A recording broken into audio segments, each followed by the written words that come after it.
On se retrouve sur le coin des abonnés pour analyser ensemble graphiquement 5 actions que vous m'avez proposées.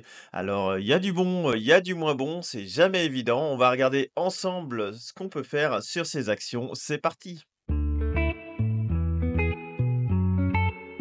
On va analyser les actions suivantes. Maison du Monde, Bayer, Wavestone, AMD, donc les processeurs, et puis Micron Technologies. Alors, on va commencer par Maison du Monde. On va faire comme d'habitude sur ces actions-là, donc que du technique, hein. Moi, le fondamental, alors c'est important de choisir une bonne société hein, avec de bons fondamentaux, mais je trouve quand même que souvent, quand il y a de l'euphorie ou de la panique, eh bien, les fondamentaux sont rapidement oubliés. Je pense que la bourse ramènera de toute façon les actions vers les fondamentaux, mais ça vaut le coup des fois sur un excès de panique ou un excès d'euphorie de prendre des décisions, pour son capital en fonction, de ces 2 paramètres. Mais là, on va faire du graphique. Alors Maison du Monde, on va les traiter comme d'habitude, moyen terme, long terme, moyen terme et court terme. Alors là, c'est le ticker MDM, Maison du Monde. Donc ce qu'on peut voir, là j'ai l'historique depuis 2019, c'est que depuis 2019, vous voyez, on est, en baisse. Donc, sous cette oblique ici, il y a une grande oblique là. Baissière. Par contre, ce qu'on peut également voir ici, c'est qu'on arrive non même pas, on est largement au-dessus. Donc on est sous une oblique baissière pour le moment. Le RSI, il est, sous la zone de neutralité maintenant depuis, avril 2022. Vous voyez, il a juste fait une petite fois au-dessus de la zone de neutralité. Mais globalement, je pense que c'est pas super beau et que ça doit subir énormément la pression, des enseignes comme IKEA, par exemple.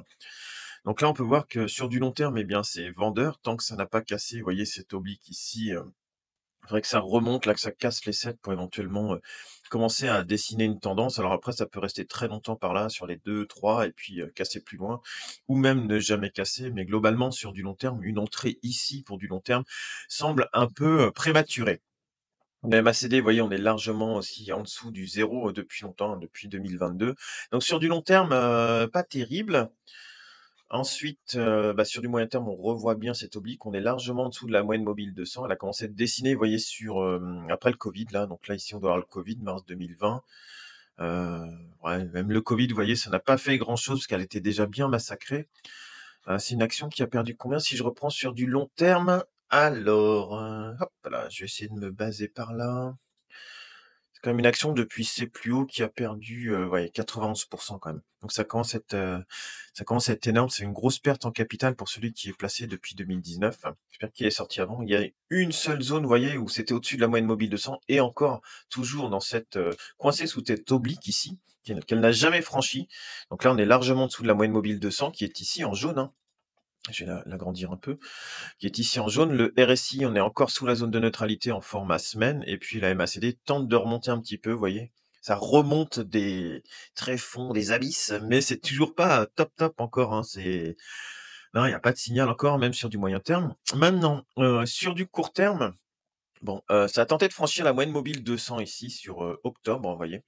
Ici, il y a eu un rejet, donc c'est redescendu et quand il y a des rejets, des fois, c'est un peu violent. Ça a perdu 23 suite au rejet. Mais vous voyez quand même qu'il y a, une sorte de stabilisation là sur les il y a peut-être des acheteurs quand même sur les 3,30 ici. Vous voyez, ça a tapé plusieurs fois. Ici, ça a tapé ici, hop, une troisième fois là.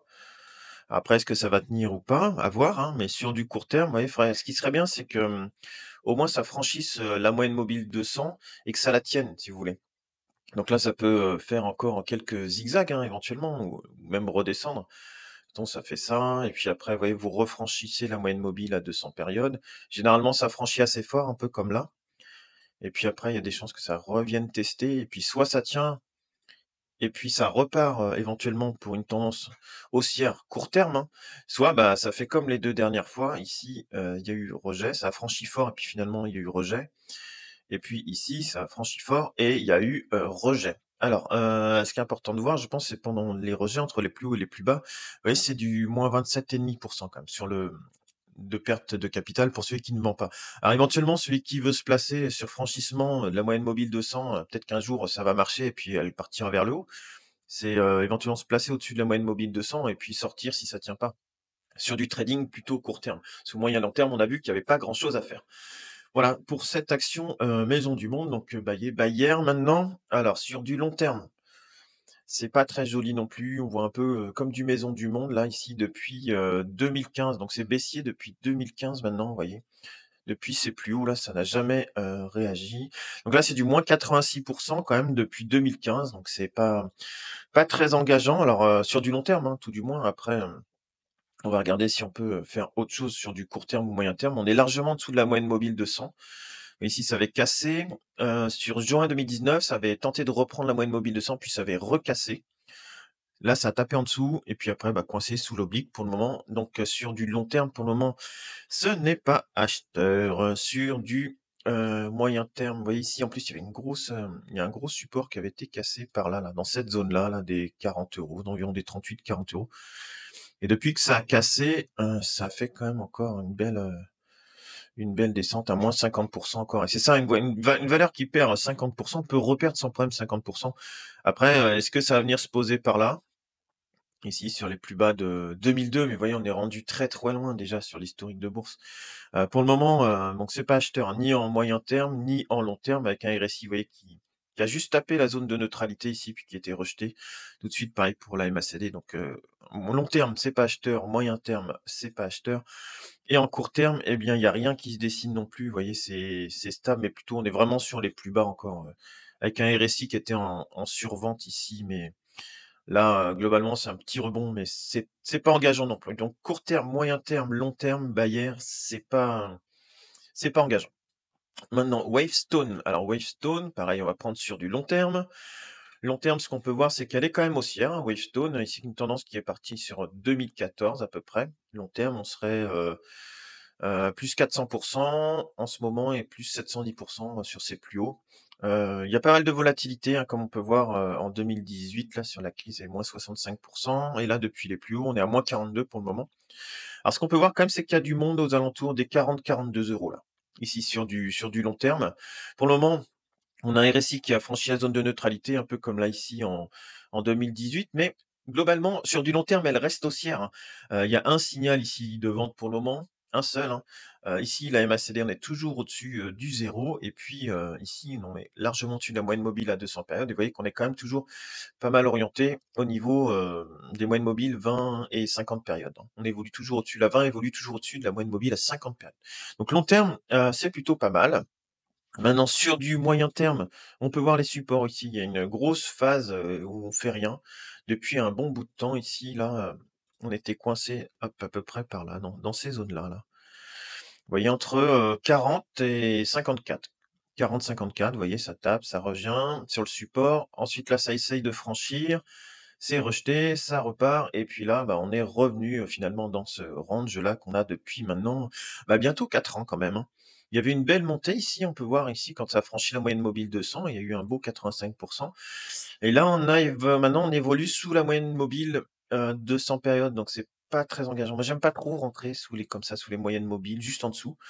Sachant qu'ici le RSI il est, vendeur, la MACD est vendeur, ici c'est vendeur et on est sous la moyenne mobile 200, donc c'est pas top, hein. Si ça casse les 40 là, les 39 là, ce serait pas terrible, terrible, hein. En tout cas sur du, moyen terme, je pense que ça pourrait, faire mal et puis redescendre beaucoup plus bas. Maintenant en journalier, qu'est-ce que ça donne? Alors en journalier, on voit qu'ici, on a essayé de franchir la moyenne mobile 200. Là, il y a eu rejet. Ici, là, on a essayé plusieurs fois, ça a été rejeté. Et donc là, on est parti voir plus bas, donc toujours sous le range.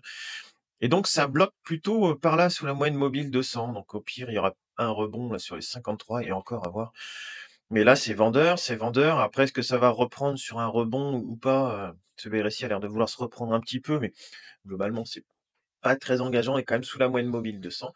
Donc, bah, à conserver, je pense, la zone des 38-40 là, 39-41 à conserver. Si ça casse, peut-être qu'il vaudrait mieux se couper une main ou, un bras et puis, quitte à re-rentrer plus tard sur les mêmes prix, à voir. Maintenant, AMD.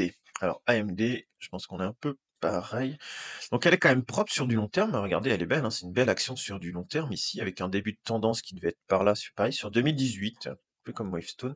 Ça fait plus quasiment 600% au cours actuel entre 2018 et maintenant, et 1139% par rapport au plus haut. Donc c'est quand même volatile AMD, hein, les processeurs là. Il y a beaucoup de concurrence dans ce domaine, avec Intel qui a pris un peu de retard. Mais, bon globalement, je pense qu'il faut toujours rester au top dans ce type de business, sinon, bah, dès que vous avez un retard technologique comme l'a eu Intel, ça devient, très, très compliqué, je sais pas si on regarde par exemple Intel pour comparer un petit peu.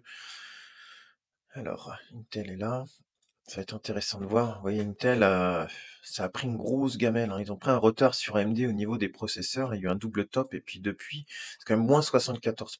Donc, ouais, c'est pas voilà, c'est un secteur où il faut rester toujours au top, sinon, bah, si vous êtes plus le premier, bah, c'est terminé pour vous ou au moins ça vous fait très, très mal, hein. Donc là, Intel essaie de se reprendre, mais ils ont d'autres secteurs aussi, donc d'ailleurs, ils ont de la chance d'avoir ça. Enfin de la chance, non, ils ont bien fait d'avoir ça, parce que sinon ça pouvait être très compliqué pour eux. Alors ce qu'on peut voir quand même sur AMD sur du long terme, c'est que, vous voyez, on vient des fois dépasser un petit peu, sous la moyenne mobile 50. Là, on va s'en approcher. Donc, est-ce qu'il va y avoir un petit coup en dessous? Peut-être. Là, 2022, faut pas oublier quand même que depuis la janvier 2022, le Nasdaq, c'est quand même moins 50%. Il y a quand même énormément de volatilité sur l'année 2022. C'est une grosse année de baisse sur les valeurs technologiques et celle-ci a fait moins 63%. Donc, vous voyez, elle est très, très volatile.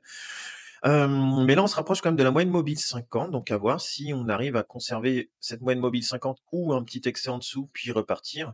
Après, sur du long terme, elle reste propre. On est à peine posé, vous voyez, sur la zone de neutralité. Ici, il y a eu un surachat, hop, c'était corrigé. Là, on n'a pas été jusqu'au surachat, mais pas loin. Là, c'est corrigé, mais globalement, elle est propre sur du long terme. On arrive dans une zone qui peut être intéressante. Et vous voyez, bah, sur du format semaine, si je si j'enlève l'accès là, l'espèce de petite barre, d'excès ici, la mèche, là, on voit qu'on a quand même une petite, on a quand même une oblique baissière qu'on a du mal à franchir, mais ouais, sur la moyenne mobile, 200, ça peut être un point éventuellement, pour se placer, puis si ça casse, vous sortez ou alors vous donnez une petite marge. Faites comme là et puis vous dites par exemple, ici c'était, ah que c'est quand même 18 sous la moyenne mobile 50, ah bah, sur un excès de baisse, vous tentez de rentrer par exemple, ça peut être ça. Si ça vous fait un petit peu comme 2022 et puis vous rentrez en fractionné, vous rentrez là, puis vous rentrez, sur l'excès baissier et puis ça vous fait une moyenne des 2. Puis si jamais, bah, ça recasse à la baisse, bah, vous sortez, tant pis, vous coupez une main, mais au moins vous avez tenté sur des points qui semblent potentiellement pas mal. Parce que là, c'est quand même plutôt vendeur, le RSI est plutôt vendeur en format semaine, la MACD est vendeuse aussi. Là, ici, on a croisé à la baisse, mais est-ce que faudrait que ça tienne sur la moyenne mobile, 200 périodes, ce serait pas mal. Et puis après, sur du court terme, bon, c'est vendeur, ici, c'est vendeur. Le RSI, on a quand même une jolie descente ici. Ça peut encore aller chercher plus bas. Il peut y avoir un rebond, puis aller chercher encore plus bas, à voir si ça tient cette zone-là des 120, 110, 100, 118, 120. Ce serait bien de les tenir sur du plutôt court terme. Mais ouais, il y a peut-être quelque chose à faire dessus si la moyenne mobile 200 périodes tient en semaine. Et puis si jamais ça tient pas ou que ça baisse de trop, eh bien, vous sortez. Ça vaut le coup de rentrer peut-être sur des petites positions, là, sur la moyenne mobile 200 et puis, laisser voir ce que ça donne, se donner du temps, parce que c'est sur un format semaine, donc c'est quand même du moyen terme. Il y a le temps de voir, ça va pas bouger non plus, moins faire un -50 sur une semaine. Ça vous laisse le temps de voir le graphique évoluer et puis peut-être de vous placer un petit peu mieux après. Alors maintenant, Micron Technology, donc là, il y a eu beaucoup de volatilité, ces dernières semaines dessus. Ça avait fait un joli rebond et puis après ça a repris un moins, 23 là d'un coup. J'ai pas trop regardé les infos sur cette action-là, mais bon, on va la faire en long terme déjà. Donc en long terme, elle est belle, hein, par contre, vous voyez, c'est une action il y a de la volatilité, mais elle est belle quand même. Si on prend ici sur du format mensuel, on a une tendance qui est partie en 2016, vous voyez? Et puis, là globalement, si vous venez, vous rappuyer sur, l'ancienne oblique là, haussière, vous pouvez faire encore du -24, -25, venir s'appuyer là, puis si ça repart, ça peut le faire, quoi. Mais bon, on est encore un petit peu loin. Sur un format mensuel, vous voyez, le RSI, il se rapproche de la zone de neutralité. Si on l'a croisé un petit peu à la baisse, ça veut pas dire que ça va continuer à baisser, on sait pas, hein. Mais, globalement, non, ça reste c'est pas vendeur, hein, sur du format mensuel. Après, sur de l'hebdo, ce qui est sympa ici, c'est qu'on a il y a du monde sur les 85 €. Vous voyez, une fois, 2 fois, 3 fois, 4 fois. Là, 5 fois, ça a baissé, puis c'est reparti. Donc il y a du monde là sur les, 85, 90 là. Sur les 85-90, il y a du monde quand même qui est à l'achat. Donc à voir si ça arrive à tenir cette valeur-là, sachant que là, on va se rapprocher pas loin, vous voyez, de la moyenne mobile, 200 périodes. Donc là, peut-être qu'il peut y avoir un rebond là sur les 80 dans quelques semaines, mois. À voir, elle est à surveiller celle-ci quand même, mais celui qui veut tenter des rebonds, alors je sais pas, on va regarder les rebonds combien ils font, ça peut être intéressant. On en a un rebond de 35 quand même, hein. Vous voyez sur les rebonds où il y a quand même moyen de choper du 35, ça a repris déjà 8 depuis son rebond. Donc, voilà, il y a du 30-35. Mais imaginez ça reste par exemple dans ce un petit peu dans un range comme ça là ici, et puis ça fait des allers-retours dedans. Bah, à chaque fois c'est du 35 qui rentre, hein, 30. Et si vous êtes un peu moins gourmand, du 20-25, celui qui joue les bas de range et puis haut de range là, bon ça l'a déjà fait, 1 fois, 2 fois, là ça le fait une troisième fois. Bon à voir, hein, celui qui veut jouer ça comme ça plutôt dans un range. Après bon voilà, ça moi c'est ce que je vois graphiquement, est-ce que ça vaut le coup après sur du long terme elle aussi, hein, mais est-ce que de le jouer en moyen terme, court ou moyen terme, dans cette espèce de range là, ça peut éventuellement le faire. Après ça joue avec la moyenne mobile 200, ça franchit, c'est rejeté, ça franchit, ça reste, puis là c'est rejeté, donc à voir, ici, voyez, si à chaque fois ça joue un petit peu avec la moyenne mobile 200, pourquoi pas tenter des rebonds comme ça peut éventuellement le faire, bon. Voilà à peu près pour les actions qu'on voulait voir. Tu trouveras sur le côté 2 autres vidéos concernant, l'investissement en lien avec ma chaîne YouTube, ma façon d'investir, ma façon de faire les choses. Sur ce, je te souhaite de bonnes fêtes de fin d'année. Salut.